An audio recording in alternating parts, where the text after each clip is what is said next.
Oi, pessoal, como é que vocês estão? Então, nós estamos na semana de revisão dos nossos planos de estudos tutorados, volume 2. Fiquem bastante atentos, porque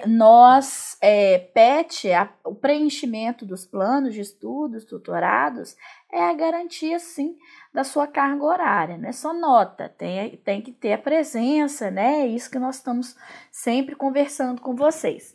E como que você vai entregar o PET de história, né? O plano de estudo tutorado? Via Google Formulários, que está no Classroom, né? Muito tranquilo, né? A não ser que você não tenha acesso à internet, então você não está vendo esse vídeo, né? Então aí é de maneira física, né? Mas para os alunos que têm acesso, né, que são a maioria, é através do formulário, tá bom? Estou aguardando vocês, não se esqueçam, né, que a gente não pode perder essa carga horária. Mas terceiro ano, vamos falar um pouquinho dos temas relacionados ao PET desse volume 2, né? Primeira Guerra Mundial, Revolução Russa, crise de 29, vamos fazer um resumo. Eu já postei alguns vídeos para vocês, né? Alguns foram feitos por mim, outros não. E um podcast falando sobre o New Deal. Espero que vocês tenham visto também. Muito importante para vocês. Vamos falar um pouquinho da Primeira Guerra Mundial, né? Que aconteceu entre 1914 e 1918. Quais seriam as causas da Primeira Guerra Mundial? Nós podemos destacar. Primeiro, o imperialismo, as disputas por mercados. As principais nações tinham dividido o continente africano e asiático no século XIX para viver aí através de disputas de mercados, para enviar seus produtos industrializados para esses continentes que não tinham sido industrializados, tá? E para vender seus produtos, tornando ali a população muito à mercê dessas nações. Só que a Itália e a Alemanha não tinham não tinham se industrializado na época da divisão e ficaram para trás, né? Então, você tem Itália e Alemanha disputando por mercados. E é um momento da história chamado Paz Armada, né? As principais nações envolvidas aí nessa disputa por mercados começam a também tornar o seu exército muito poderoso, né, para quando houver algum tipo de conflito, para que eles estejam na frente com o exército. Você tem também um momento chamado de nacionalismos, nações que possuíam assim uma identidade, uma história muito forte e se defendiam aí de toda qualquer forma de resistência contra as suas ideias. As questões balcânicas, né, que é os países dos Balcãs, que estavam envolvidos em conflitos, e a Primeira Guerra Mundial estourou com o assassinato do Francisco Ferdinando, ao arquiduque da Áustria, austríaco, né, que vai, por exemplo, os países que vão apoiar a Áustria vão de certa forma entrar em guerra contra aqueles que foram os servos, né? Os servos, a Sérvia era domínio da Áustria. E aí um separatista sérvio assassina o Francisco Ferdinando, sua esposa, e aí isso gera um conflito, né? Alguns vão apoiar a Sérvia, outros vão apoiar a Áustria, a Hungria, enfim, aí vai estourar aí a Primeira Guerra Mundial, tá, gente? Então você tem rivalidades internacionais, que eu falei, tanto da França quanto da Alemanha. A França, ela tinha a Alsácia-Lorena, que era uma região rica em carvão, que a Alemanha queria também dominar, né? Então ficava naquele conflito, chamada questão Alsácia-Lorena. Vai ficar durante muito tempo sob domínio da Alemanha, depois no final da Primeira Guerra Mundial vai voltar para a França, né? E esse sentimento sempre desse revanchismo vai assolar tanto França quanto Alemanha. A questão é Inglaterra-Alemanha, né, que é a competição pelo comércio, lembra do imperialismo, né, que a Inglaterra ela dominou muito aquele movimento imperialista que vocês já viram, eu falei muito no segundo ano, né? Então você tem uma competição da Alemanha com a Inglaterra. E a questão Rússia e Alemanha pela disputa das regiões do Estreito de Bósforo e Dardanelos, né? Então são regiões também de comércio marítimo, então eram disputadas. A questão da Áustria e Alemanha, que eu falei para vocês da questão balcânica, o pan-germanismo e o pan-eslavismo, que eram países que adotavam a perspectiva germânica, né, que tinham uma herança, um nacionalismo germânico, e outros que adotavam a questão do pan-eslavismo, né, muito próximos à Inglaterra e etc. Você tem a questão da Sérvia, né, que queria sair dos domínios aqui da Áustria-Hungria, e aí foi o assassinato, né, do Francisco Ferdinando, que deu origem à Primeira Guerra Mundial, foi a gota d'água. Você tem a formação, antes, né, da gota d'água, vocês tinham a formação de políticas de alianças. Tríplice Aliança, que é a potência centrais, Alemanha, Itália, Áustria, Hungria, que apoiou a causa da Áustria e da Hungria, e você tinha a formação de outra aliança chamada Tríplice Entente, que era Inglaterra, França, Rússia, né, contra a Alemanha, Itália, Áustria, Hungria.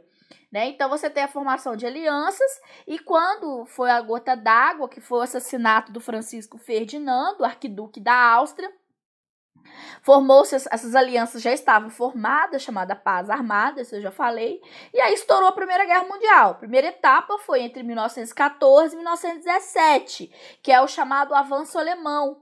A Alemanha estava vencendo a guerra, chamado Plano Schlieffen, né, que a Alemanha estava avançando.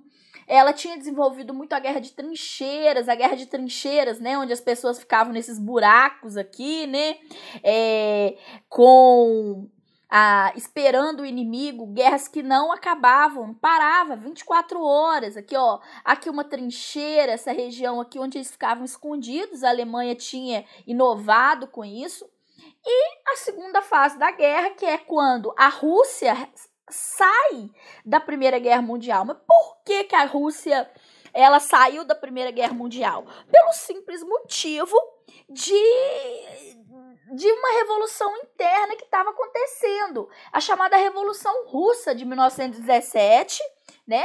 A Rússia se industrializou muito rápido e estava sofrendo muito com uma crise econômica. Com a entrada na Primeira Guerra Mundial, essa crise aumentou mais, e aí os partidos de esquerda, Lenin, Stalin, Trotsky, desenvolveram muito, e aí fizeram com que a Rússia, né, fosse retirada da Primeira Guerra Mundial. Aí houve um ensaio em 1907, e depois, em 1917, houve realmente a Revolução Russa exigindo a saída da Rússia, né, uma reestruturação.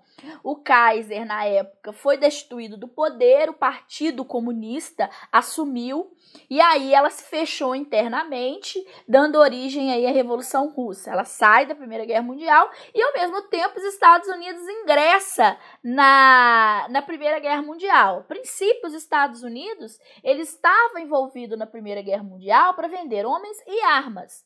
Porém, ele se envolveu na Primeira Guerra, e aí ele continuou, aí a Rússia saiu e ele continuou. O fato que quando os Estados Unidos entram na Primeira Guerra Mundial, essa aliança, essa tríplice entente organizada por Inglaterra, né, a Rússia saiu, ela se fortaleceu muito, e aí ela vence a Primeira Guerra Mundial. Os Estados Unidos foi decisivo na entrada da Primeira Guerra. E a Alemanha se enfraqueceu muito. Com isso, ela perdeu a Primeira Guerra Mundial e foi obrigada a assinar o chamado Tratado de Versalhes, né? A Alemanha se tornou responsável pela guerra, foi obrigada a pagar uma taxa pesada, foi humilhada, teve que entregar Alsácia-Lorena para a França, e aí houve aquele sentimento de nós estamos sendo humilhados perante o mundo, teve que se desmilitarizar. E aí, nesse momento de fim da Primeira Guerra Mundial, as principais nações envolvidas se reuniram, né, que venceram, e foi proposto a criação de uma instituição internacional, né, chamada Liga das Nações, que prezaria pela paz mundial. né, manter a paz mundial. Nós vamos ver que a Liga das Nações não deu muito certo, mas isso é um assunto mais para frente, né? Mas quais foram as consequências da Primeira Guerra? A crise da Europa, a ascensão de dois países como Estados Unidos e Japão, que vai copiar o modelo industrial americano e vai implantar modelo e vai também copiar e criar um novo modelo industrial. Uma revolução bolchevique que estava na Rússia, né, do partido bolchevique, que se estabeleceu no poder, e que é o Partido Comunista, são os vermelhos, né, que eles chamavam de vermelhos. O surgimento de pandemias, malária, tifo, né, que vai surgir aí com a Primeira Guerra Mundial. O mundo está mais conectado e as doenças, elas são propensas a existir.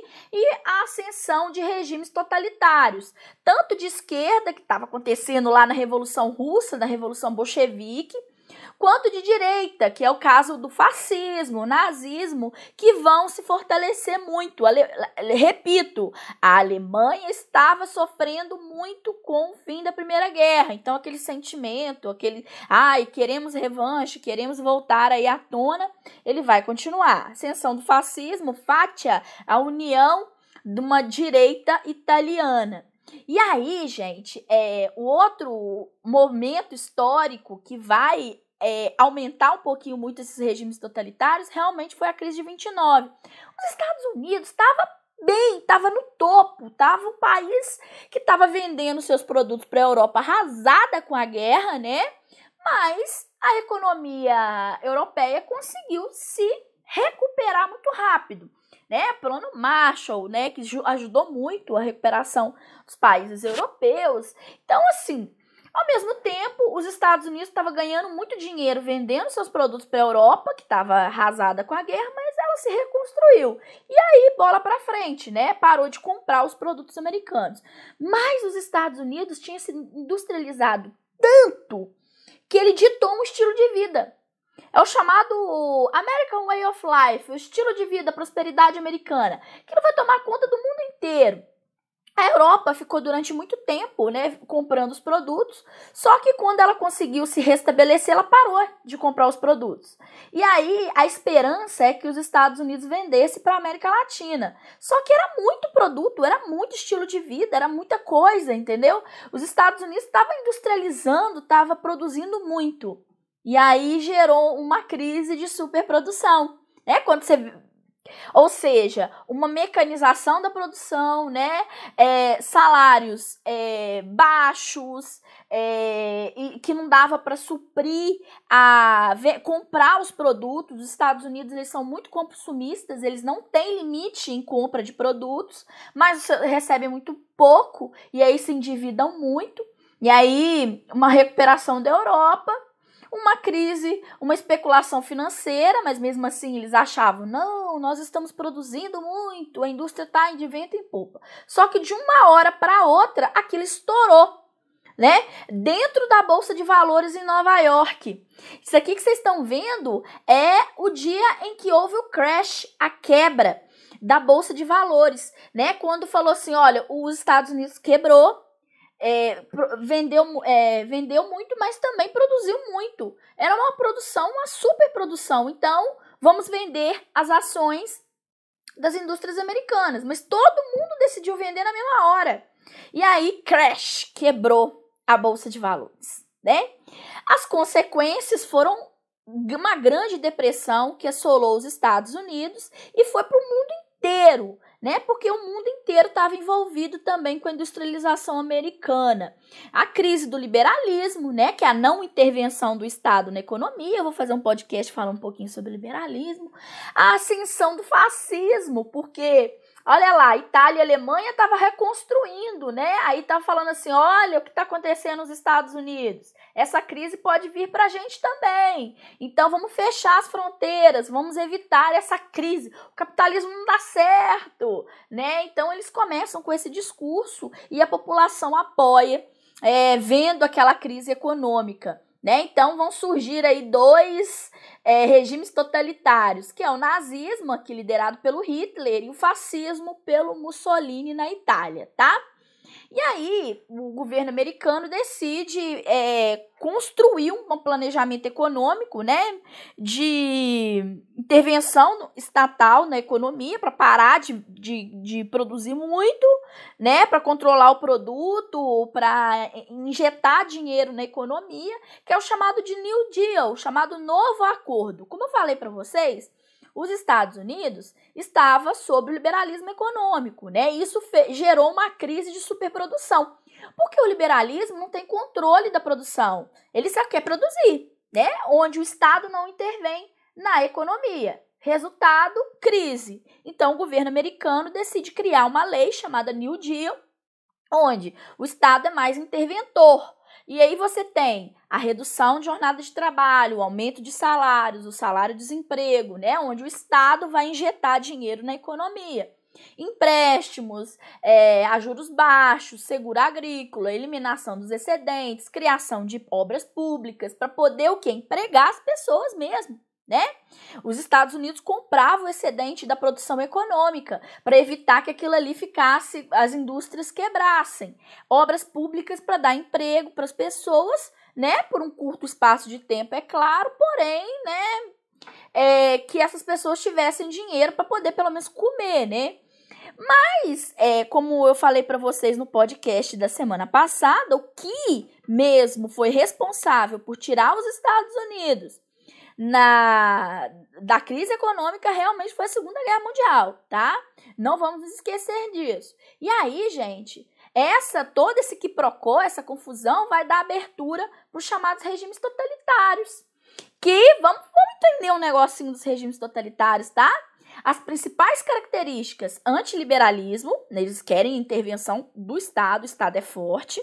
Anticomunismo, não existe regimes totalitários, fascismo e nazismo não são movimentos de esquerda, eles são anticomunistas, eles são extrema-direita, tá? Então, vamos deixar bem claro. Nacionalismo exaltado, culto a uma liderança, você tem Hitler, Stalin, censura, partido único, né? Tanto partido do Mussolini, né, o partido na Itália e o partido nazista na Alemanha, o uso da violência, um racismo, xenofobia, né, um militarismo e um expansionismo tentando expandir e dominar outras regiões, ok? Então esses são os regimes totalitários que nós vamos estudar, que eu faço questão de mostrar para vocês em podcast, em outros vídeos, que nós vamos estudar com bastante informação e bem detalhado, tá? Então, aqui na Espanha, né, Francisco Salazar, na época, na década de 30, que apoiou muito o poder do Hitler, né, a gente tem que saber. Mas também nós temos o totalitarismo de esquerda, que aconteceu na Rússia, né, Stalin aí, ó, ele faz parte de um regime totalitário de esquerda, e os totalitários de direita, você tem a Itália e a Alemanha, tá bom? Então, e com isso a gente encerra o nosso resumo, a nossa revisão, o nosso acolhimento. Galera, vamos postar o PET, garantir aí a nossa carga horária. Espero que vocês estejam aproveitando esses vídeos. Daqui a pouco eu vou postar mais vídeos para a gente continuar a nossa matéria. Não podemos deixar a peteca cair, apesar do isolamento necessário. Nós precisamos continuar aí a estudar, aprender, tá bom? Então, ó, beijos e até a próxima.